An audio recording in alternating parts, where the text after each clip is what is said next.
ये कहानी है उस लड़के की जिसकी तुलना शेर से भी की जाए तो कम है। क्योंकि शेर तो क्या, इसने रॉयल बंगाल टाइगर को ही मार गिराया, वो भी बिना किसी तीर तलवार या भाले के। हम बात कर रहे हैं भारत की माटी में जन्मे उस वीर लाल की, जिसका नाम जतिंद्र नाथ मुखर्जी था। बात है 7 दिसंबर 1879 की, जब बंगाल की धरती पे जन्म हुआ उस अद्भुत क्रांतिकारी का, जिसने देशवासियों के दिलों में सुलगती चिंगारी को आग में बदल दिया। बंगाल के कुश्तिया जिले के कायाग्राम गांव के मुखर्जी परिवार में जन्मे इस बालक का नामकरण जतिंद्र नाथ हुआ।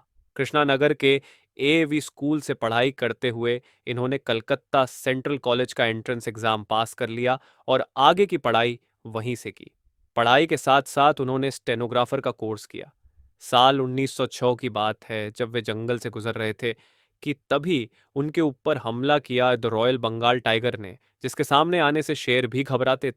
पर आज की कहानी अलग होने वाली थी, क्योंकि जिस आदमी पे उस बाघ ने हमला किया था वो भी कोई मामूली इंसान नहीं था। इस लड़ाई में जतिंद्र नाथ घायल तो हुए, लेकिन पराजित नहीं। एक छोटी सी छुरी की मदद से उन्होंने विशालकाय रॉयल बंगाल टाइगर को मौत के घाट उतार दिया। और उसी दिन से गांव वालों ने उनका नाम बाघा जतिन रख दिया, जिसका मतलब होता है बाघ से लड़ने वाला जतिन। कहानी यही खत्म नहीं होती, बल्कि यही से प्रारंभ होती है।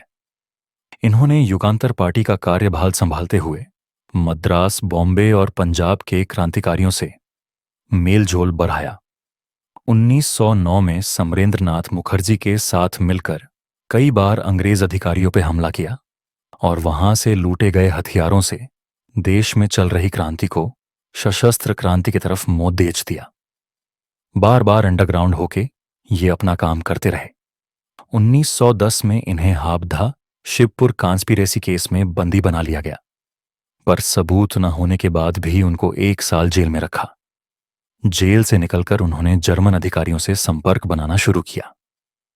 1914 में प्रथम विश्व युद्ध शुरू हो गया।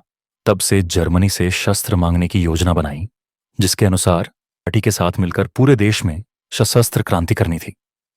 पर किसी गद्दार ने यह सूचना अंग्रेजों को दे दी।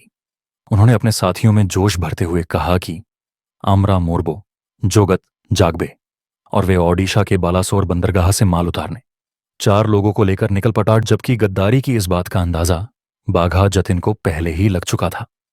अंग्रेजी दस्ते ने बाघा जतिन और उन साथियों को पूरी तरह से घेर लिया था। फिर भी लड़ाई करते करते ये 5 लोग अंग्रेजों को उस ऊंची घाटी पे ले गए, जिसे इन 5 क्रांतिकारियों ने अपने प्राण त्यागने का फैसला पहले से कर रखा था। 5 क्रांतिकारियों ने 75 अंग्रेजी सिपाहियों के साथ 5 घंटे तक विजयी लड़ने ने उन्हें गोलियों से छलनी कर दिया। फिर भी इतनी जल्दी बाघ की जान लेने वाले महावीर की जान कहां जाने वाली थी। उनको अस्पताल ले जाया गया, पर अगले दिन अपने देशवासियों को देखते हुए मुस्कुराते हुए उन्होंने अपनी जान दे दी। इस वीर क्रांतिकारी बाघा जतिन ने अपनी आंखें तो बंद कर दी, पर जाते जाते इन्होंने देशवासियों की आंखें खोल दी। ऐसे ही और वीरों की कहानियां और अपने ही देश से जुड़ी आजादी की घटनाओं को जानने के लिए चैनल को सब्सक्राइब करें।